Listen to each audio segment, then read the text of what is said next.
Hello, YouTubers. I thought I would bring you a special Friday night edition of the Level-Headed News. There's all kinds of articles stacking up here, and I didn't want you to be left out, so I'll go ahead and jump right into them. First one is off of thehill.com. It says, October surprise, FBI review new emails in Clinton server case. The FBI on Friday said it is assessing new emails pertinent to its investigation into Hillary Clinton's use of a private email server. A stunning and unexpected move that comes more than a week before the presidential election. In a letter sent to lawmakers on Friday, FBI Director James Comey said the Bureau has learned of the existence of more email that appear to be pertinent to the investigation. The messages were found in connection with an unrelated case, Comey wrote without further explanation. Law enforcement officials told the New York Times that the emails were uncovered after the FBI seized devices belonging to longtime Clinton aide Huma Abedin and her estranged husband, Anthony Weiner, who is under investigation for allegedly sending sexually explicit messages to an underage girl. After being briefed by his team, Comey agreed that the FBI should take appropriate investigative steps to determine whether the emails contain classified information, as well as to assess their importance to our investigation. Comey said he could not predict how long it would take the Bureau to assess whether the new emails are significant, meaning the investigation could hang over Clinton's head through the election on November the 8th. And there is a tweet here from Frank Thorpe. It says, big, the FBI reopening its investigation into Hillary Clinton's email server. Here's the letter from FBI to Congress, and there is a copy of that letter in this URL. If you care to take a look at it, it is in the description of my video, as are all the URLs from this broadcast. The FBI's surprise announcement jolted the presidential race, thrusting the controversy over Clinton's use of a private email system for government business back into the political spotlight with just 11 days until the election.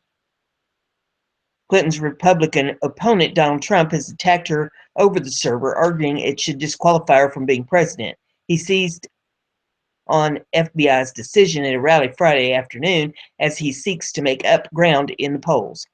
Hillary Clinton's corruption is on a scale we have never seen before, Trump said to thunderous chants of lock her up in Manchester, New Hampshire.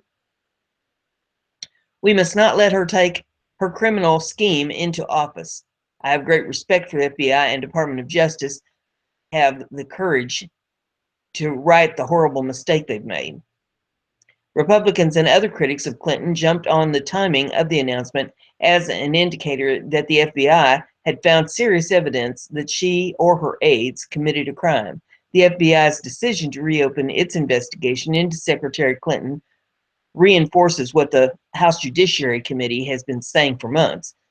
The more we learn about Secretary Clinton's use of a private email server, the clearer it becomes that she and her associates committed wrongdoing and jeopardized national security. House Judiciary Committee Chairman Bob Goodlatte, a Republican of Virginia, said in a statement. Libertarian Party President nominee Gary Johnson told CNN there has to be something there. Speaker Paul Ryan, Republican of Wisconsin, in a statement said Clinton should be denied the classified intelligence briefings that are given to presidential nominees. Yet again, Hillary Clinton has nobody but herself to blame. She was entrusted with some of our nation's most important secrets, and she betrayed the trust by carelessly mishandling highly classified information, Ryan said in a statement.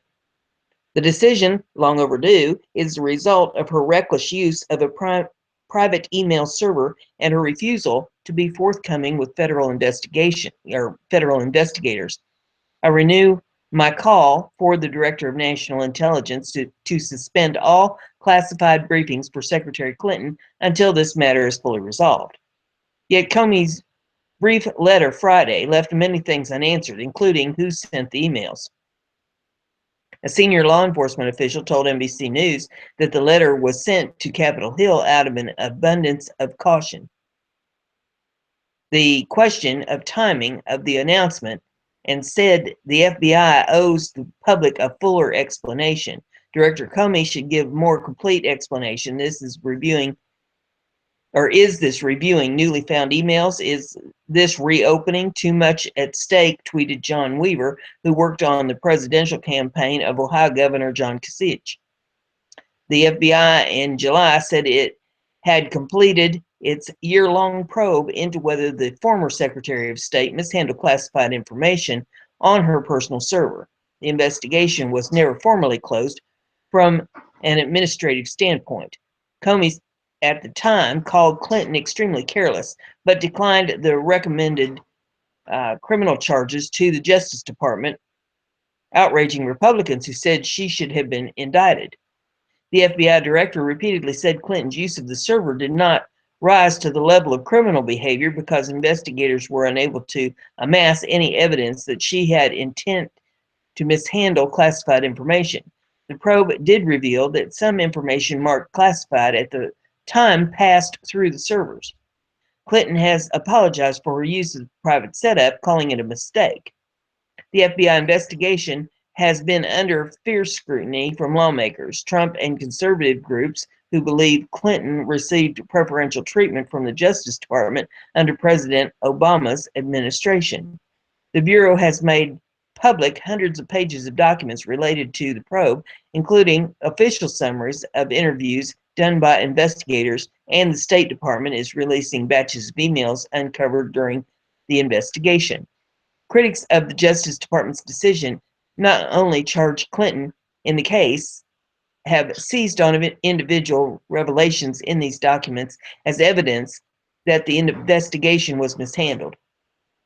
Earlier on Friday, the conservative watchdog group Judicial Watch announced a lawsuit against the FBI, citing an air of corruption and seeking records related to its work. Comey has defended the integrity of the probe. You can call us wrong, but don't call us weasels. We're not weasels, Comey said at a House Judiciary Committee hearing in September. We are honest people, and whether or not you agree with the results, this was done the way you want it to be done. NBC News first reported the existence of Comey's letter on Friday. The full text of Comey's letter reads, "In previous congressional testimony, I referred to the fact that the Federal Bureau of Investigation has completed its investigation of former Secretary Clinton's personal email server. I'm writing to supplement my previous testimony. In connection with an unrelated case, the FBI has learned of the existence of emails that appear to be pertinent to the investigation. I am writing to inform you that the investigative team briefed me on this yesterday, and I agree that the FBI should take appropriate investigative steps designed to allow investigators to review these emails to determine whether they contain classified information, as well as to assess their importance to our investigation. Although the FBI cannot yet assess whether or not this matter may be significant, and I cannot predict how long it will take us to complete the additional work, I believe it is important to update your committees about our efforts in light of my previous testimony." So there you have that article. The next one that I have is off of truthfeed.com. And you probably hear Fred in the background. He's throwing me kisses over here. He loved that. The investigation's being opened back up.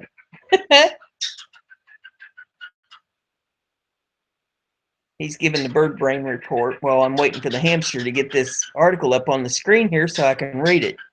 Holy smoke, little hamster.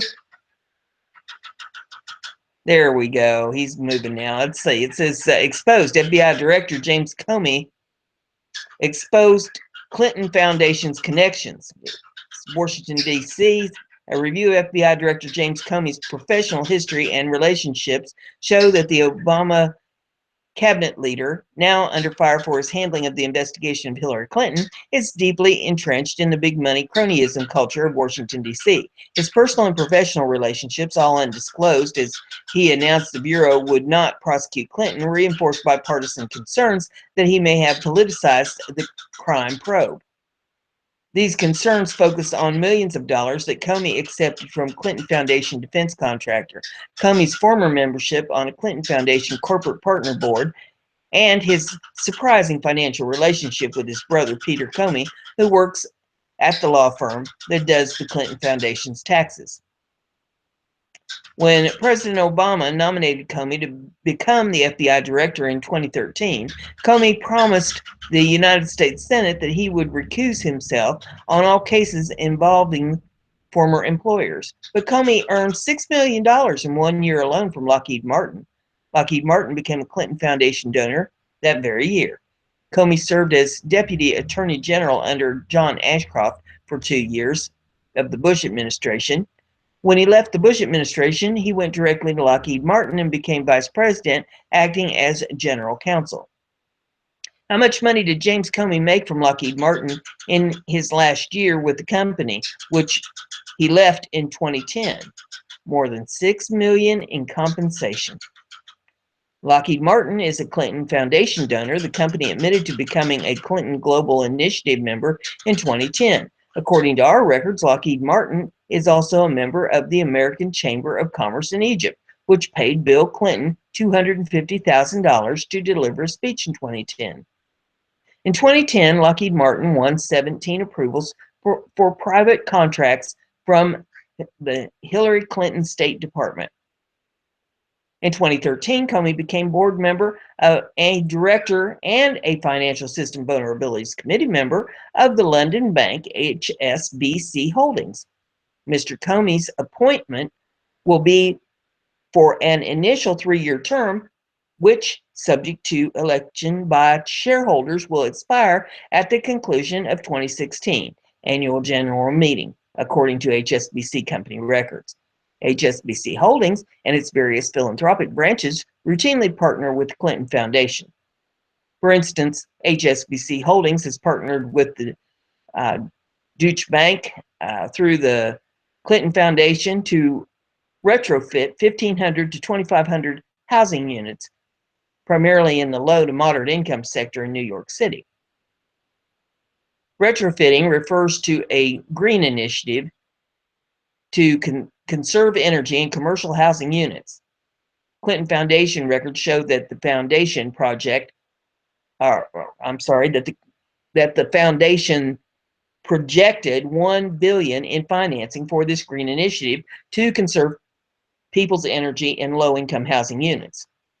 When our source called the Chinatown offices of DC law firm DLA Piper and asked for Peter Comey, a receptionist immediately put him through to Comey's direct line. Peter Comey is not featured on the DLA Piper website. Peter Comey serves as Senior Director of Real Estate Operations for the Americas for DLA Piper. James Comey was not questioned about his relationship with Peter Comey in his confirmation hearing. DLA Piper is the firm that performed the independent audit of the Clinton Foundation in November during Clinton's first big push to put the email scandal behind them. DLA Piper's employees, taken as a whole, represent a major Hillary Clinton 2016 campaign donation block and Clinton Foundation base. DLA Piper ranks number 5 on Hillary Clinton's all-time career top contributors list, just ahead of Goldman Sachs. And here's another big thing. Peter Comey has a mortgage on his house that's owned by his brother, James Comey, the FBI director. Peter Comey's financial records obtained by Breitbart News show that he bought a $950,000 house in Vienna, Virginia in 2008. He needed $712,500 mortgage from First Savings Mortgage Corporation. But on January 31st, 2011, James Comey and his wife stepped in to become private party lenders. They granted a mortgage on the house for $711,000. Financial records suggest that Peter Comey took out 2 such mortgages from his brother that day. This financial relationship between the Comey brothers began prior to James Comey's nomination to become director of the FBI. DLA Piper did not answer Breitbart News' question as to whether James Comey and Peter Comey spoke at any point about the mortgage or anything else during the Clinton email investigation. Follow the money. Next one we have is off of Regated. Com. It says FBI reopens Clinton email investigation and wreaks havoc on the stock market. FBI Director James Comey has come out and announced that the investigation into Clinton's email server usage will be reopened. Comey cited a connection to newly surfaced emails from WikiLeaks that prove there is a pertinent connection to associated investigation involving Clinton. In connection with the unrelated case, the FBI has learned the existence of emails that appear to be pertinent to the investigation. I'm writing to inform you that the investigative team briefed me on this yesterday. I have agreed that the FBI should take appropriate investigative steps designed to allow investigators to review these emails to determine whether they contain classified information, as well as to assess their importance to our investigation, Comey indicated in a letter to Congress via CNBC. Although the FBI cannot yet assess whether or not this material may be significant, and I cannot predict how long it will take us to complete this additional work, I believe it is important to update your committees about our efforts in light of my previous testimony, unquote. Immediately after the exposure of Comey's backpedaling, several stock market indexes had steep crashes and are slowly recovering at this time the article will be published. All three major changes based on Wall Street included the Dow Jones, NASDAQ Composite, and the S&P 500 experienced a drop upon the announcement. Currently, the market analysis and pundits have called the stock market to be a predictor of who wins the presidency. Based on speculation in several prediction markets, Wall Street has always contended that Hillary Clinton will be the president. Despite the fact that 2016 has been viewed as one of the most hostile years for investors since the Great Depression because of the election, investors are continuing their operations with lackluster involvement in high-risk investment. Publicly traded companies that benefit from policies like Obamacare, energy subsidies, and even large private public partnerships entities predict a large market push for supporting Hillary Clinton for presidency. Nevertheless, when push comes to shove, in the market to the Clinton email news indicate that there is a reprieved bias supporting Clinton. The logic here, in conclusion, is if Clinton has negative or positive effects, so will the market. This also proves that Hillary Clinton is the crony capitalistic, big corporate, big government candidate that big money loves oh so much. Next article I have for you is off of truthrevolt.org. Biden admits Democrats have turned on white middle class in favor of elites. In a hardball exclusive on MSNBC with Chris Matthews, Vice President Joe Biden admitted that the Democratic Party has turned its back on white middle class voters and preferred latching on to elitists. Matthew mentioned how in the 1990s, 44% of the white working class voted for Bill Clinton, but in 2012, Democrat support had dropped to just 29% in that demographic and is expected to drop even further this year. Matthews said this is proof that Dems have lost a gut connection with these voters, and Biden agreed. We don't talk to them anymore, Biden said. We don't associate with their difficulty anymore. It's almost like somehow they're in good shape, but they're not. They can't figure out how to get their kids to college. Biden blamed Bush administration for starting the middle class economic decline, and then he blamed both parties for ignoring them. He also made it clear that Washington, D.C. spends most of its time looking down their noses at the rest of us uneducated Americans. The fact of the matter is, those people we're talking about built this country. They built it, and they are smarter than we give them credit for. They're almost like what's happened in both parties is there is sort of a yielding pedigree. The guy who goes to Penn State or the University of Delaware, and the guy who goes to Yale or Penn. Well, the guy who goes to Yale or Penn must know more. Biden said Democrats failed to talk. Try that again. Biden said Democrats failed to talk enough about middle-class Americans' concerns. That's why they're attempting to, after the course, and offer free college. Matthews said, we've lost that gut connection. I think with the working people out there, we have black support, the Dems do, the liberals do, but this is gone. The salute to the Democratic Party. How do you get that back? Matthews asked. You have to talk to them, Biden said. You have to engage with them. You have to go and let them know that you understand their anxieties. But being an elitist and hanging out with them for all these years has most likely made that impossible. The next item I have for you is off of foxnews.com. It says federal data used for control campaign missed the mark big time. Federal data showing annual accidental gun deaths in Tennessee soared to 105 from just 19, propelled a fierce firearm control campaign. But it turned out the stats were about as accurate as a $2 pistol. The numbers from the Center for Disease Control and Prevention seem to show the volunteer state led the nation in accidental shooting deaths due to a more than five-fold increase in 2014. But an eagle-eyed Second Amendment advocate suspicions turned out to be right. The number of accidental deaths had actually dropped from 19 to 5. It was a big mistake, said John Lott, author of More Guns, Less Crime and president of Crime Prevention Research Center. The errant number even skewed national statistics in a major way, he noted. It raised total accidental deaths to 586 when they should have been 486, the lowest number on record despite the explosion in gun sales and concealed carry permits, Lott said. Lott first pointed the error out to the CDC at the beginning of 2016, but the governmental agency did nothing to correct the report until recently. There was a coding error in the 2014 file that increases the number of unintentional firearm deaths, W32-W34, accidental discharge of firearms, substantially in some states, reads a caveat recently posted by the CDC.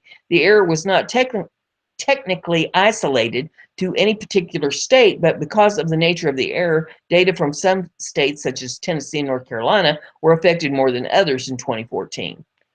Results for 2014 unintentional firearm deaths should be interpreted with caution.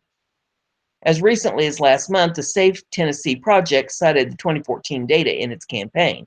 The dramatic jump in unintentional shooting deaths in our state is cause for alarm and a call to action, Mark Metzel, research director of the State of Tennessee Project, told the news service last month. This data truly should be a wake-up call for lawmakers on both sides of the aisle. Even after Lott pointed out the error, it took months for the CDC to acknowledge the mistake. As of the publication of this article, the federal agency still posted the erroneous data on its website. The Safe Tennessee Project removed all postings on its website once the error was acknowledged by the CDC. Next article I have for you is off of conservativetribune.com. Breaking: Obama ATF accused of covering up political element in firebombing of GOP headquarters. Eyewitness accounts of the firebombing of a Republican campaign office on October the 15th in Orange County, North Carolina, revealed some disturbing information that suggested that the Bureau of Alcohol, Tobacco, and Firearms and explosive agents covering up evidence that pointed to political motives. Local Republicans who were present at the scene shortly after it happened claimed the ATF agents painted over a threatening message on an adjacent building. The message read, "Nazi Republicans, leave town or else." They would not explain why they painted over the message. Witnesses also claimed reporters and other individuals compromised the area when they freely walked around the scene with no consideration for forensic investigation. The ATF's destruction of evidence in their investigation of Democrat terrorists tells us everything we need to know about our government, conservative activist Noel Fritsch told Breitbart News. The destruction of the Nazi Republicans go home or else message is an attempt to cover up behavior of violent leftists bent on oppressing those with whom they disagree, and one wonders to what extent our federal government shares in the violent leftist agenda, he said. Daniel Ashley, chairman of the Orange County Republican Party, said he and his wife stumbled upon the scene when they saw ATF agents painting over graffiti with black paint. He explained that he asked several times why they were painting over the words, but no one ever answered his question. These people thought this out, Ashley said. This is domestic terrorism. Michelle Nix, vice chairman of the North Carolina Republican Party, said she also saw the words on the adjacent building that had been covered up with spray paint. She said Hillsborough County Police told her the owner of the business wanted the words covered up because it would be bad for their business. She added the owner of that business was a Democrat. She noticed no crime scene tape was around the area, and when she inquired about it, the Hillsborough County Police told her they had everything they needed. Mary Lopez Carter, Republican North Carolina Senate candidate, said there was no effort to preserve the integrity of the crime scene for forensics. The ATF did not immediately return on these reports. If these accounts are true, then we're looking at huge corruption with the use of political influence, not only to impede, but also to direct criminal investigation. Sadly, with Democrats involved, this wouldn't be surprising. So there you have that article. And the next one I have for you is off of LibertyWritersNews.com. It says, urgent, Mike Pence's plane crashed. What happened next will make you believe in God. The campaign plane carrying Mike Pence flew off the runway at New York City's LaGuardia Airport Thursday. There have been no reports of injuries from the event. And there is video in this if you want to see the video. It says, this is why we need God-fearing Christian like Mike Pence back in our government. This man is a hero. The man is superhero, y'all. Our brave first responders assessing the damage from the plane skidding off the runway. Then Mike Pence went down to address the people and first responders. Mike Pence ran around and made sure that everyone was not hurt. Elizabeth Landers of CNN told Anderson Cooper that the plane was buffeted by turbulence and fishtailed on the landing. Trump was called and asked if everything, or Trump has called and asked if everything was all right. Thank God nobody was hurt. Let's all be glad that Mike Pence is okay. What an amazing man that showed his strength and character in such an insane disaster. He was lucky. So there you have that article about, they say it was a crash. They skidded off the runway. I don't know that I'd call that a crash, but okay. A little drama. ZeroHedge.com. Assange predicts Trump will lose, accuses Clinton campaign of trying to wreak havoc. And this is fine print, so I'm going to try to blow it up a little bit bigger here so I can read it. Okay. It says, in an amusing twist, Julian Assange, who WikiLeaks has now had 20 individual releases of hacked John Podesta emails over the past 3 weeks, and who has been accused by Hillary Clinton of collaborating with Russians in an attempt to disrupt and subvert the U.S. electoral process, accused the Clinton campaign of attacking the servers used by WikiLeaks. Speaking by telephone at a conference in Argentina on Wednesday, RT reported that Assange claimed the daily email release ritual has whipped up a crazed hornet's nest atmosphere in the Hillary Clinton campaign, leading them to attack WikiLeaks. They attacked our servers and attempted hacking attacks, and there's an amazing ongoing campaign where state documents were put in the UN and British courts to accuse me of being both a Russian spy and a pedophile, he added. Assange described Ecuador's decision to shut down his internet for the duration of the presidential campaign as a strategic position so that its policy of non-intervention can't be misinterpreted by actors in the U.S. and even domestically in Ecuador. He said he was sympathetic with Ecuador, insisting they face the dilemma of having the U.S. interfere with their elections next year if they appear to interfere with the U.S.'s election next month. He also said that he did not agree with Ecuador's decision, but did understand it. WikiLeaks will not be affected by the decision as they do not publish from Ecuador, he said. He did, however, reject the idea that WikiLeaks is interfering with the U.S. election, claiming it's not the interference of electoral process. This is the definition of electoral process for media organizations and, in fact, everyone to publish the truth and their opinion about what is occurring. It cannot be a free and informed election unless people are free to inform. It will, of course, be spun as interference if Hillary Clinton were to lose, as the tables would then be turned, and instead of Trump slamming the rigged election, it will be Hillary who will demand pound of flesh, perhaps literally. Assange did not stop there and also attacked U.S. networks, many of whom he accused of being controlled by Clinton supporters. If there is anything the Podesta emails have revealed, it's that he is correct in his assessment. Then Assange went one better and even predicted that Trump will lose, saying that the Podesta emails will make no difference to the election results, according to Assange. I don't think there's any chance of Donald Trump winning the election, even with the amazing material we are publishing, because most of the media organizations are strongly aligned with Hillary Clinton. He said, adding that journalists and people who work in the media are predominantly middle class and view Trump as representing what in their mind is white trash. Meanwhile, in the latest spin in the ongoing drama moments ago, a member of the anti-Putin Russian punk band Pussy Riot became the latest to accuse Assange of directly collaborating with Moscow, but Julian Assange openly works with Russia, unquote. The members of the band told the Daily Beast in an interview on Thursday, "It's not a secret. He is connected with the Russian government, and I feel he's proud of it.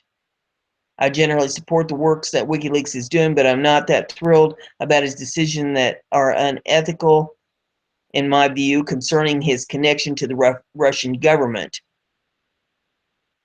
she says. What, if any, was Tolanoko's evidence?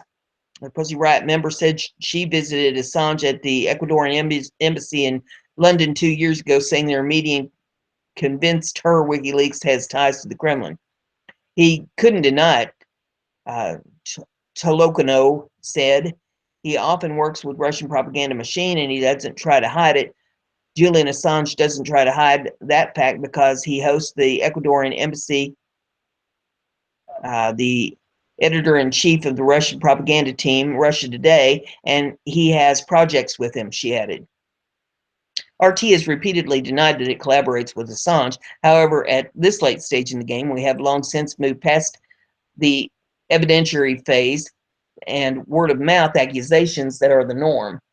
Tolonko added she confronted Assange about advancing Russian interests ahead of America's. "I understood his position. He's in a state of war with the American government," she said. "He's smart and charismatic and will use any means to destroy the American government." Tolonoko also made her own political views regarding the U.S. election quite clear. "I wish that Hillary Clinton will win this presidential election, and if I had the option to go vote, I would vote for her. Everyone needs to vote for her because it will save a lot of lives. I know people are apathetic right now because everything surrounding this election has been pretty ugly, but it's really important to go out and vote and stop Trump," she says. The anti-Putin activist, who has repeatedly made her own anger at Putin regime well known, said that we had a conversation if it was really the ethical thing to do that with the hands of another government, which is in fact much worse and real authoritarian government. Well, if Assange truly hates the American government as much as he does, then he may need to leak a smoking gun filled with so much smoke that it penetrates even the biased American press and convinces most Americans. Considering he has just 11 days in which to do it, he may want to hurry up, or else time the President Hillary Clinton talks about droning Assange won't be a joke. Next article I have for you is off of LibertyWritersNews.com. It says, "Urgent, Hillary Clinton's best friend just sold her out. The doctors were right." Well, folks, it looks like chickens have finally come home to roost. Karma's a bitch, ain't it, Hillary? Hillary thought if there was one person in the world she could trust, it was her friend, Huma Abedin. Thanks to a new drop of emails from WikiLeaks, it looks like even Huma has turned on Hillary.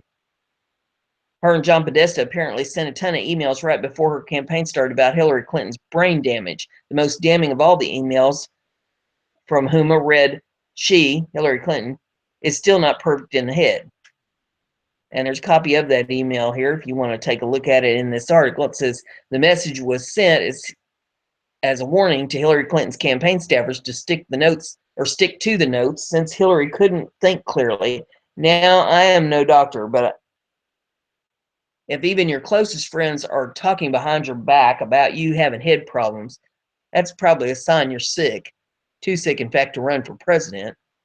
However, I can guarantee that the second email got released. Hillary gave the kill order to her media goons to bury this story so deep that it'll never see the light of day. And there's more to this article, and there's also some video in it if you want to check that one out for yourself. And the next one I have for you is off of eutimes.net, and this one says, Democrat Megyn Kelly exposed, will move to ABC after the presidential election.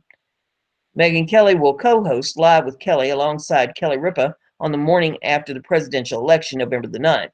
It's anyone's guess what November 9th timing means. The Fox News host, The Kelly File, they're trying to play something here. We'll get that shut off. Will join Ripa, much like Anderson Cooper, Seth Meyers, and others have been doing as co-hosts since Michael Stratton left the show for a new role on Good Morning America, according to People magazine on Wednesday. Actress Naomi Watson, actor of Michael Ealy, are also scheduled to appear that day. The Wrap noted that Kelly's co-host gig comes from speculation continues to swirl about her next move as her Fox News contract expires on 2017. Live with Kelly, which is nationally syndicated by Disney, ABC Home Entertainment, and TV distributor Noted People. Cue up speculation that Kelly is flirting with ABC News. Live with Kelly being syndicated by ABC parent Disney and time slot competitor to NBC News Cash Cow Today show, said Lisa Moraes on Deadline.com. In one of those incredible coincidences, word of the booking on the significant election cycle morning broke the same day from Fox News intern CEO Rupert Murdoch gave an interview to his newspaper Wall Street Journal to publicly announce Kelly is important to the network and he hopes to get her under contract very soon, while adding ominously, we have a deep bench of talent, many of whom would give their right arm for her time slot. CNN Worldwide Chief Jeff Zucker praised Kelly earlier this month, calling her a tremendous news anchor, but was coy in addressing her contract coming at the end at Fox News, according to Deadline.com, adding, I'll leave it there. Kelly and fellow Fox News host Sean Hannity had publicly feuded this month over the presidential election, according to the Washington Post, and she told Variety in April she was unsure whether she would resign with Fox News. Let's see. I really like my show and I love my team, Kelly told Variety then, but you know, there's a lot of brain damage that comes from the job. There was probably less brain damage when I worked in the afternoon. I was less well known. I had far less conflict in my life.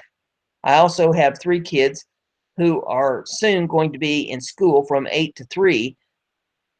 I come home from work at 3:30. I like to see my children. Having said that, my boss has been good about working with me to make me happy. He knows I'm a hard worker. I've had few problems here when I couldn't talk to him and say, can we work something out? And come away happy, she added. So there's that article. And you know, I always like to try to leave this on a light note or on something that will make you smile. And I got a email in from a friend of mine today, and it made me chuckle, and I thought, that's a big good one to read at the end of one of my shows. So I'm going to read this, and I hope it makes you grin. And this is how I'm going to close this out tonight. It says, no matter which side you're on, In the matter of renaming the Washington Redskins, this is funny. This guy's hilarious. Here's an email sent to Clarence Page of the Chicago Tribune after an article he published concerning a name change for the Washington Redskins. Dear Mr. Page, I agree with our Native American population, and I'm highly insulted by the racially charged name of the Washington Redskins. One might argue that to name a professional football team after Native Americans would exalt them as fine warriors, but nay. We must be careful not to offend, and in the spirit of political correctness and courtesy, we must move forward. Let's ditch the Kansas City Chiefs, the Atlanta Braves, the Cleveland Indians.